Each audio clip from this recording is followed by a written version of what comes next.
Нансран банзрагчийн зохиол Халахын гол тэргүүн дэвтэр 21-р хэсэг.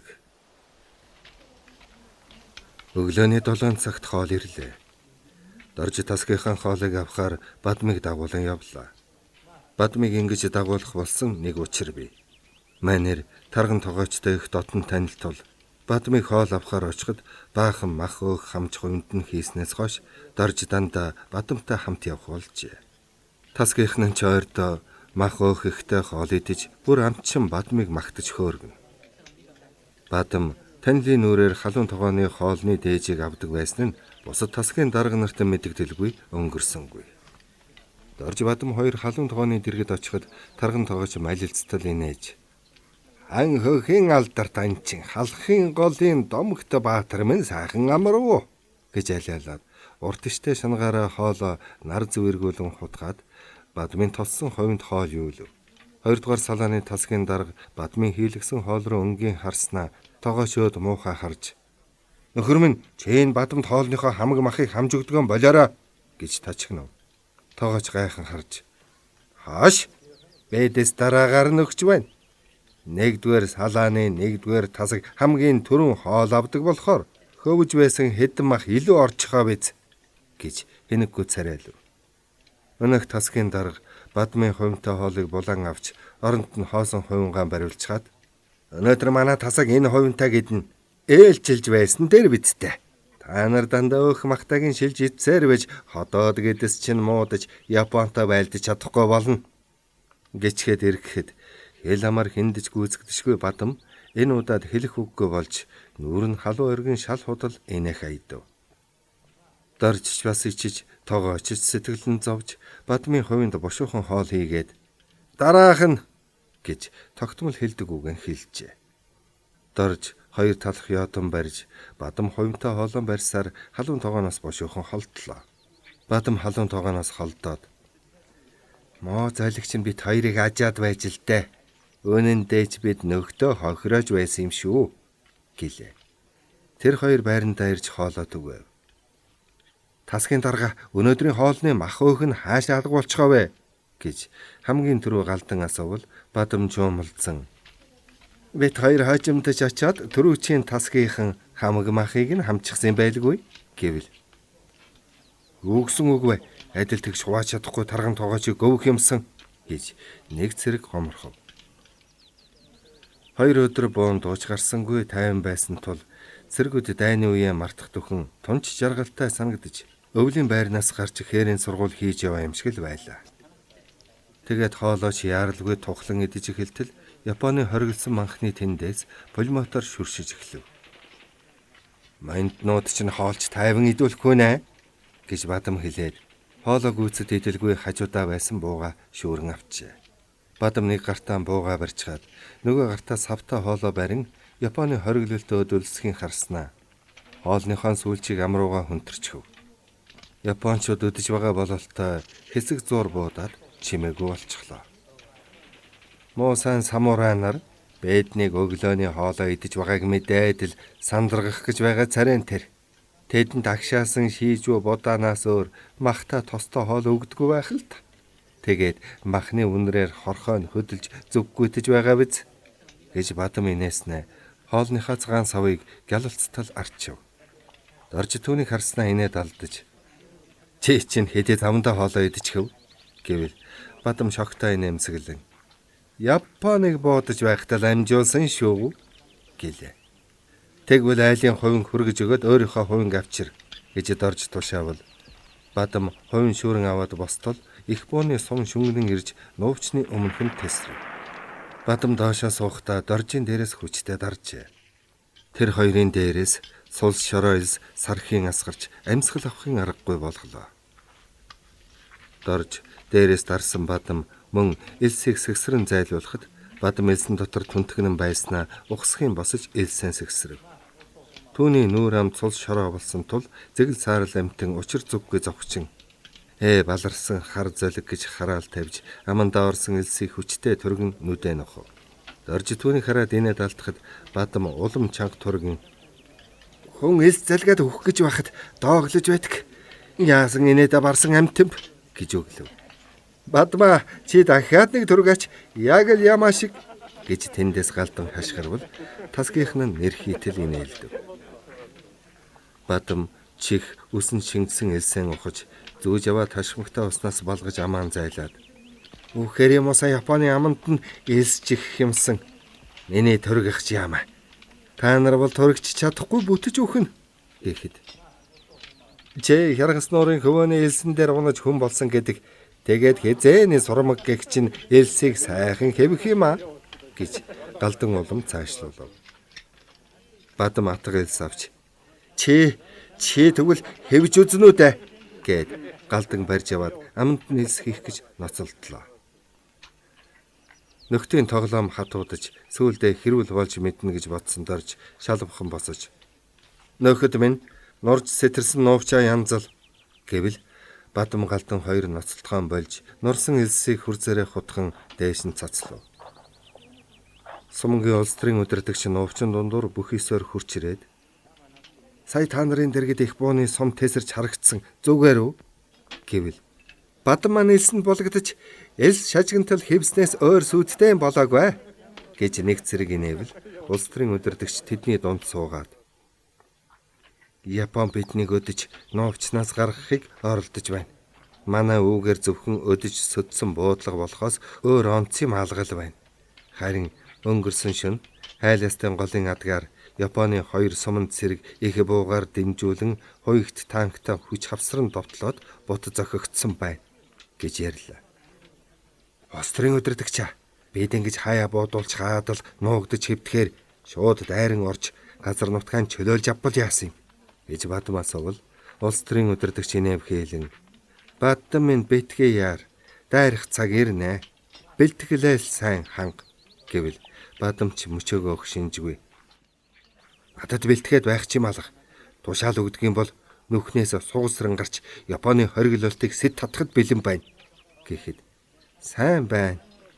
Гэхдээ отож байгаа тарвгаа нүхнээс нь гараагүй байхад ухсхийн үргээдэг анчин байдаг шүү дээ. Олон буудуулж хаширсан тарвга хэрэг барагтавал нүхнээсээ хар хамар аж зохиолохгүй" гэж улс төрийн удирдагч хэлбэл Бадам түүний үгийг дэмжин "Мухар хамтаа нүхэнд орсон тарвга цаашаа хичнээн яргасан ч сүүлээ далд хийж чаддаггүйсэн. Тэгээд эд чинь энд ямар нүх байдгийг ч мэдэхгүй харийн тарвга болохоор дандаа л мухар нүхрөө толгоогоо шаачгаад л хэвдэж байгаа шүү дээ" гэхэд байлдагчид хөгжилтөн инээлдэв. Улс төрийн удирдагч хөгжилтэй сэргэлэн Бадмын нарийнтай үгийг сонсоод их л инээ.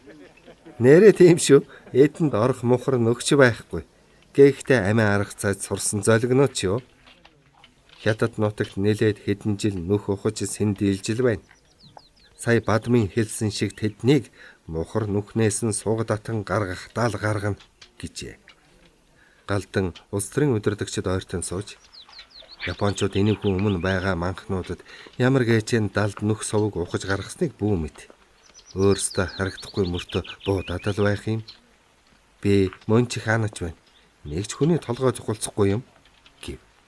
Улс төрийн удирдагч байлдагчдыг тойруулан харснаа. "Тэд сүрхий хориглолт хийсэн нь мэдээж л дээ.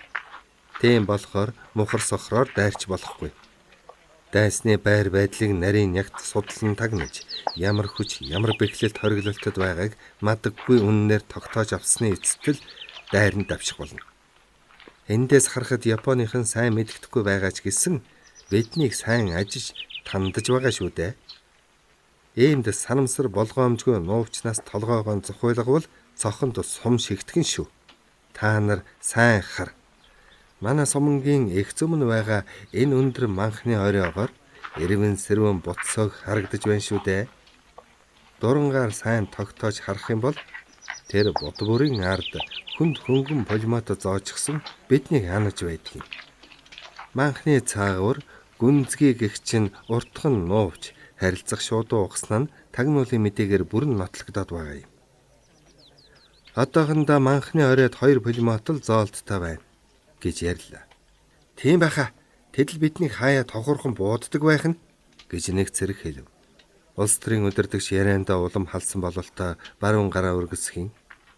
2 ертөнцийг заагалсан бие үзэн ядсан энэ хэсэгхэн зурвас газрын наан цаана ямар хүч хуралдан бөөгнөрч байгааг бодоод үз. Зангирэн бөөгнөрсөн энэ хоёр хүч нэг л өдөр халз тулан мөргөлдөн. Ирээдүйн тэр хатуу ширүүн дайнд ялалт байгуулахын тулд би сэтгэл зүрхэн хүртэл хатуужуулан бэлдэх ёстой. Их нутгаа хамгаалан тэмцэж байгаа манай тэмцэл үнэн шудраг болохоор ялах нь зайлшгүй. Дайнд ялахад зөвхөн баатар зориг дан гараан шийдэхгүй. Дайсныг ялах арга ухаан хэрэгтэй. Хичнээн зоригтой байлаач гэсэн дайсны хүчийг дутуу үнэлэх юм бол ялагдаж мэднэ. Бас дайсны хүчийг хэтрүүлэн үнэлж болохгүй. Хориглон хамгаална гэдэг бол байлдааны уран аргын нэг юм. Бид одоохондоо хориглон хамгаалах дайн хийж байна. Энэ бол төр зүрийн амс хийлт гэж үзэж болохгүй. Хүчээ хуралдуулж зөв хуваарлах, дайсны байдлыг наривчлан судлахад хориглон хамгаалах нь их ашигтай. Байлдагч бүр хатуу чанга зоригтой, авхаалж самбаатай, тухайн байдлаас үүдэн өмнөө байгаа дайсныг хэрхэн устгах талаар хоромхон зур шийдэж чаддаг. Дайсныг үзэн ядаж нөхрөө хайрлан явах нь дайчин бүрийн үүрэг дайнд ялахын их сурвалж болдгийм гэж лекц уншиж байгаа юм шиг цээлхэн хоолоогоор ярихыг байлдагчид ихэд анхааран чагнаж байлаа. Улс төрийн удирдагчаа гэд Бадам юм асуух гэтэл агарын төгшөөр зарлаж байлдагчид тус тусынхаа байрууд хариалав.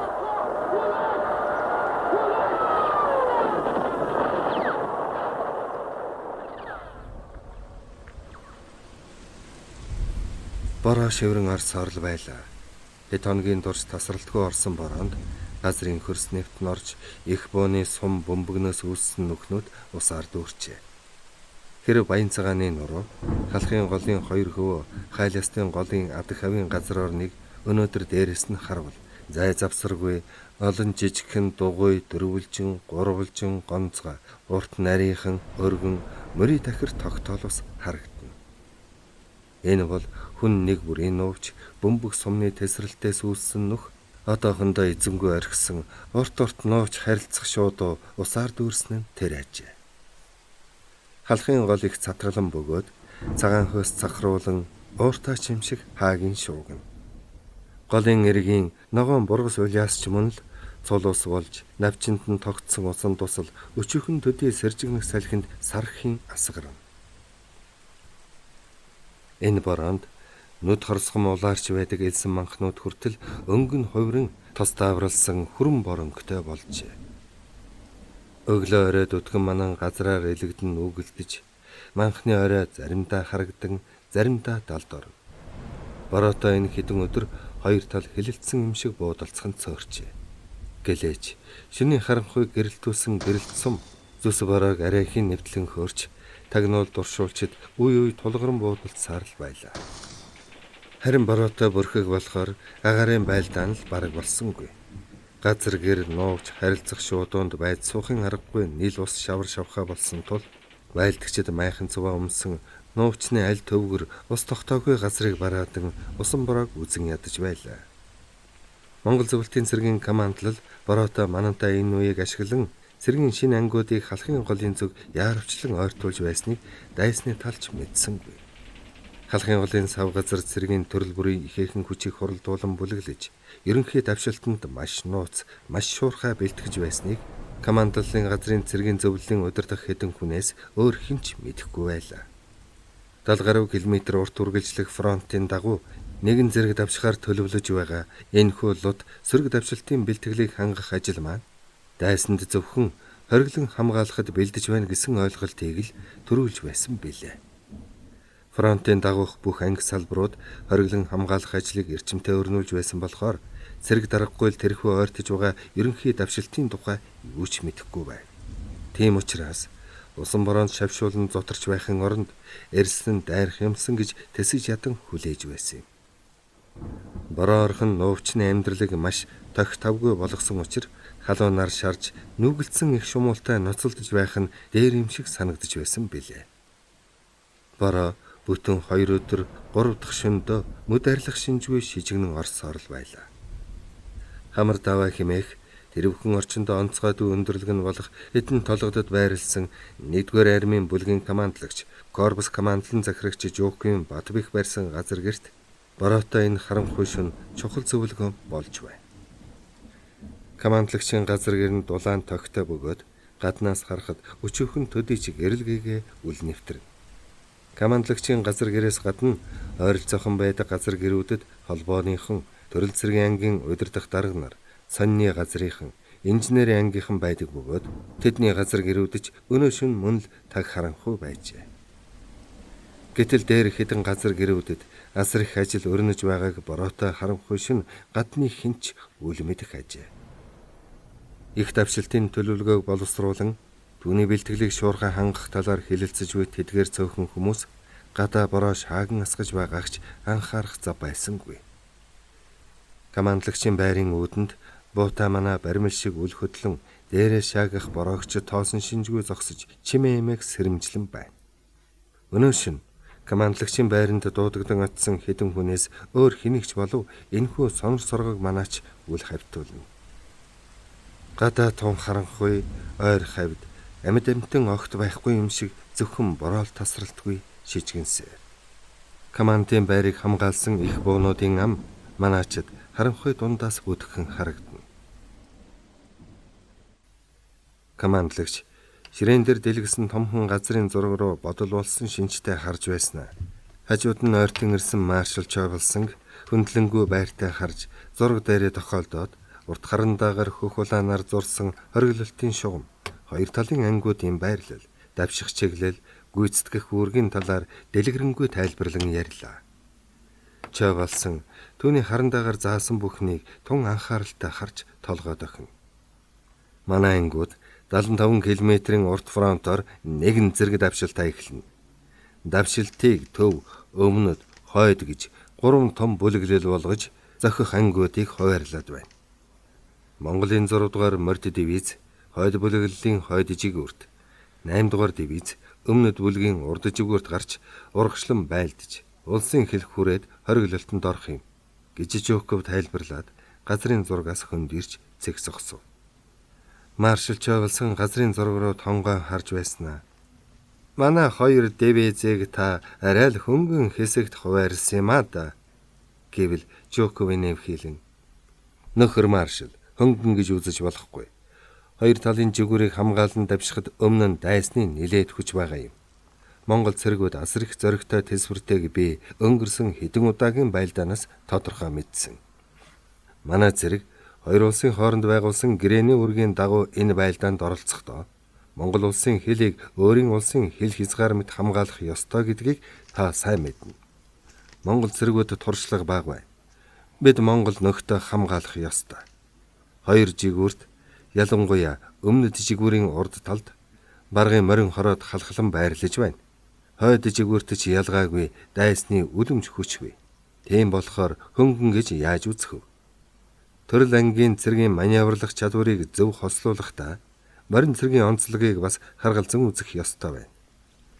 Бид өргөн фронтоор давшилтаа эхэлж дараа нь дайсныг хэсэглэн бүсэлж устгана.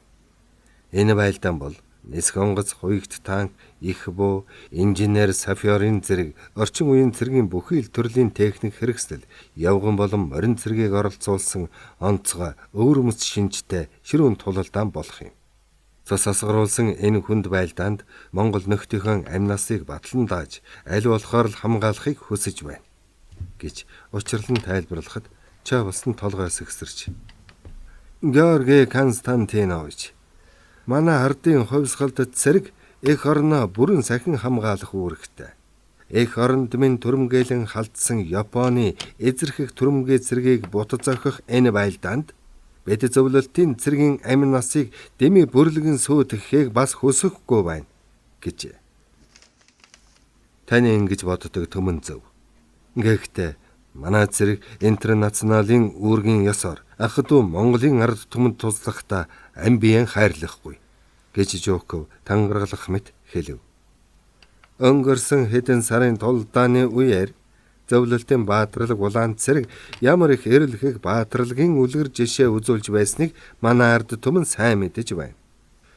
Манай эх орны тусгаар тогтнол Ард түмний эрх чөлөөг хамгаалан тэмцэж яваад алтан амиа алдсан олон баатар ирсэн мөнхийн гавьяа зүтгэлийг Монголын ард түмэн хэзээч мартахгүй гэж маршал Чойвелсон сэтгэл догтлон хэлээд газрын зураг харж энэ төлөвлөгөөний талаар маргаж зөрөх юм алга.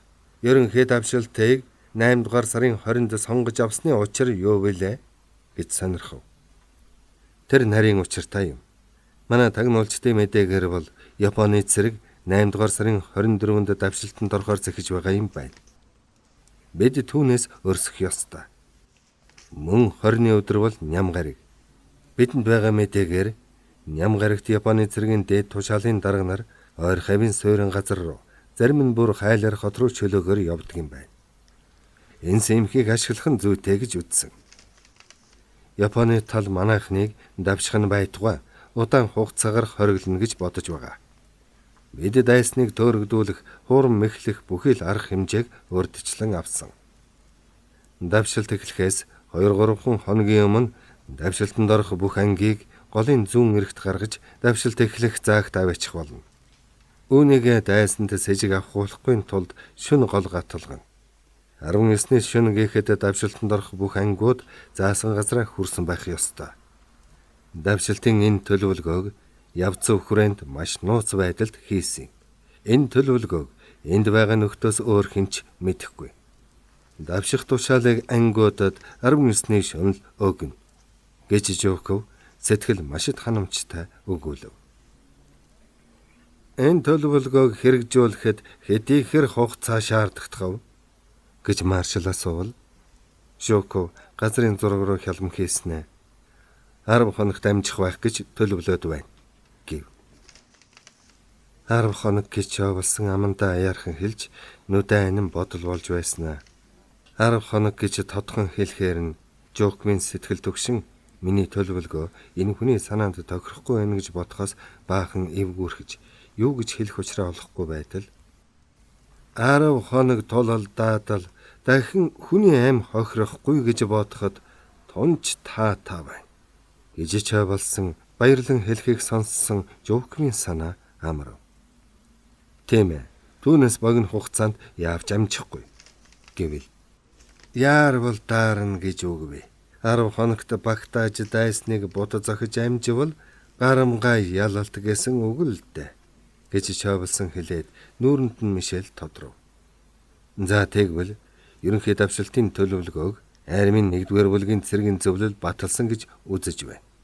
Энэ тухай нөхөр Варшиловт мэдэгдэж болох уу гэж Жоков асуувал Чойвелсон толгой дохиод манай намын төв хороо засгийн газрын өмнөөс энэ төлөвлөгөөг зөвшөөрч байгаагаа мэдэгдэж танд болоод танай цэргийн зөвлөлд шинэ ялалт амжилт хүсье гэд Жоковын гарыг чангатгав.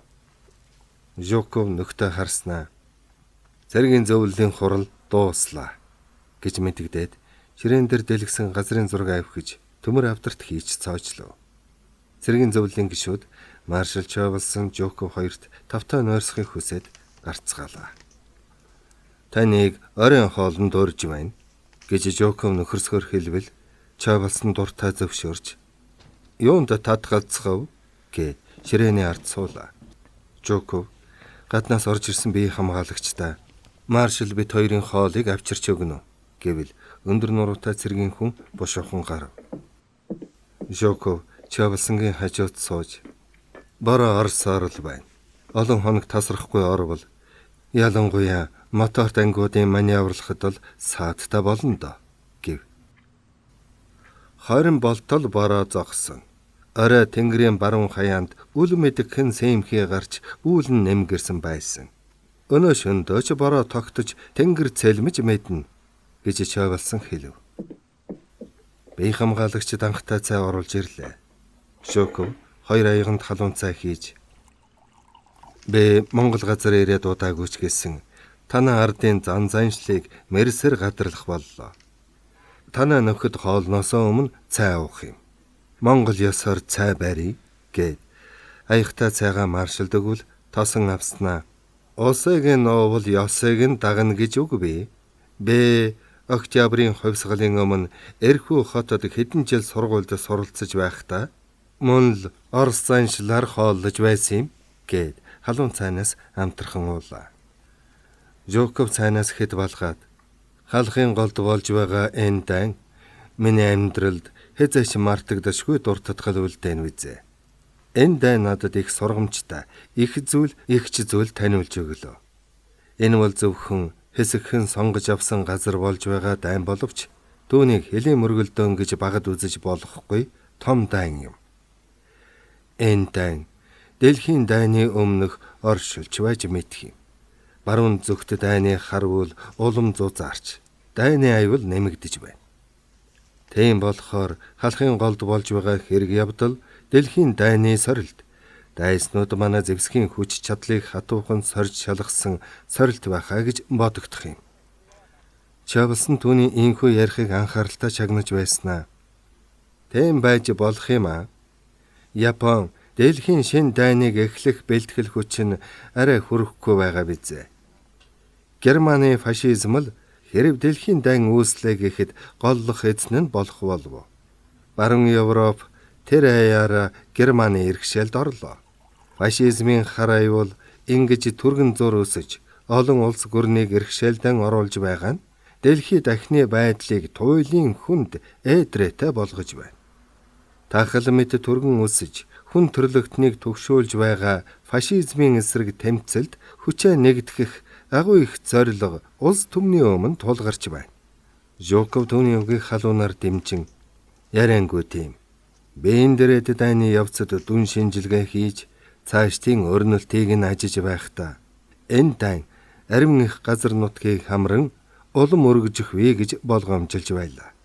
Тэгтэл Японыхон тодорхой нэг газарт тодорхой хүчээр үзэлцэхээр шийтсэн байна.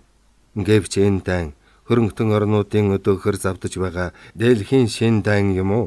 Одоогоор хэд хэдэн улсыг хамраад байгаа дантай ямар нэгэн холбоотой болох нь мэдээж. Халахын голд болж байгаа энэ дан газар орны онцлог байдалтай маш чухал холбоотой. Дан болж байгаа газар хүн амьтан нутгалдаггүй, хот сууринч байхгүй. Ард талаасаа хэтэрхий холт тасарсан явц хүрээнд болж байгаа ч гэсэн төрөл бүрийн цэргийн ангууд оролцож байгаагаараа өвөрмөц юм. Орчин үеийн цэргийн бүх төрөл хамгийн сүүлийн зэвсэг техник хэрэгслэл энэ данд хэрэглэгдэж байна. Ялангуяа агаарын байлдаанд хоёр тал, урдмнөх данд үзэгдээгүй олон онгоцыг нэгэн зэрэг тулдаанд оруулж байна. Онгоцноос гадна моторчлсан ангууд, хуягт танк, их буу, инженер сафёрын анги, морин цэрэг, явган ангууд нэгэн зэрэг дайнд оролцож, голд хөвөөр гүр тавих, элсэн манхан, шавар намг гатлах арга боловсруулж, өнгөлөн далдлах, хориглох, ухрах, давших, бүслэх, тагнах, турших цэргийн шинжлэх ухааны бүхэл арга онолыг хэрэглэж байгаагаараа үнэхээр сонин даа юм шүү гэхэд маршал түүний ярихыг сонирхон сууснаа.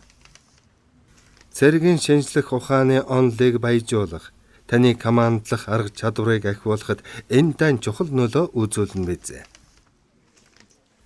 Танд манай нутагт ажиллахад ямар санагдаж байна гэж асуулаа. Дасаж байна. Ганцхан шумуулдал дасахгүй юм. Халахын голын шумуулч айхавтар шүү. Япончууд шумуулаас хамгаалах багтай байхад бидэнд тэр нь алга. Танаа Монгол цэргүүд шумуулыг ёртоохгүй. Монголын цэрэг дарга нар үнэхээр хатуучилтай зоригтойг би Баян цагааны тулдааны үеэр л мэдсэн. Тэр тулалдаанд танаа 8 дугаар дивизийн хоёрт дивизион, 6 дугаар дивизийн морин ангууд гарамгаа сайн байлдсан шүү. Хэрэг зөвлөлтийн улаан цэрэг туслан ирээгүй бол бид Японы ийм хүчийг зогсооход хүнд байсан юм. Япончууд 5 сарын сүүлч Баян цагаанд сүрхий зохиулсан ч гэсэн түүнээсээ илүү хүч хуралдуулж байхыг бодоход дайна мөд зогсоох шинжгүй байна. Тийм учраас түргэн зурал нэг тийш нь болгож унжирсан дайнд л хөргөхгүй юмсан гэж бодож байна. Гаднаас цагаан оровчтой тогооч хоол авчирч тэр хоёрын яриаг тасалж гав. Жоков хоол руу харснаа хоол зооглохдон Орос маягаар бэлдүүлсэн юм гэлээ. Тэр хоёр ногоотой хуурга идлээ. Жоков коньяк арих задлан 2 хундган тийгээд манай 2 ард түмний найрамдлын төлөө, 2 айрмын ялалтын төлөө Гэхэд маршал хундагтаа архиа барьж түүнтэй тулгаад "Тэр ёрол бат орших болтугай" гэв. 21-р хэсэг төгсөв.